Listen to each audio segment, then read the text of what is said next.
Allez, retour en France, peut-être que vous partez en week-end pour ce week-end pascal. Peut-être prévoyez-vous, Guillaume, de manger du chocolat. En tout cas, Sans doute partie du programme, assurément. 86% des ménages français en consomment pour Pâques, avec environ 15 000 tonnes vendues. Ça donne déjà mal au ventre. C'est le deuxième temps fort de l'année après Noël pour les chocolatiers. Donc pas question de se rater. Jacques Génin, qui fournit entre autres les palaces parisiens, s'active depuis plusieurs semaines dans son laboratoire qui est situé au premier étage de sa boutique du Marais. Écoutez ce reportage d'Alice Fenwick.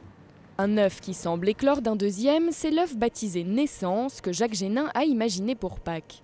Les différents éléments sont assemblés à la main dans une salle maintenue à 16 degrés pour faciliter la prise du chocolat et éviter les traces de doigts. Ce qui est beau dans un œuf, c'est quand vous arrivez à voir toute cette brillance, quand vous avez le reflet de l'endroit là où il est à l'intérieur de l'œuf. C'est ça la réussite d'un œuf. Une réussite qui passe avant tout par des produits d'excellence. Pour l'œuf Naissance par exemple, Jacques Génin s'est rendu à Madagascar pour choisir lui-même ses fèves de cacao.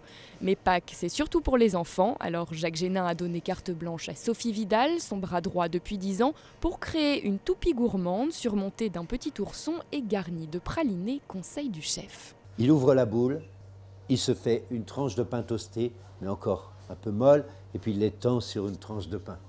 Et là, il aura son 4 heures merveilleux.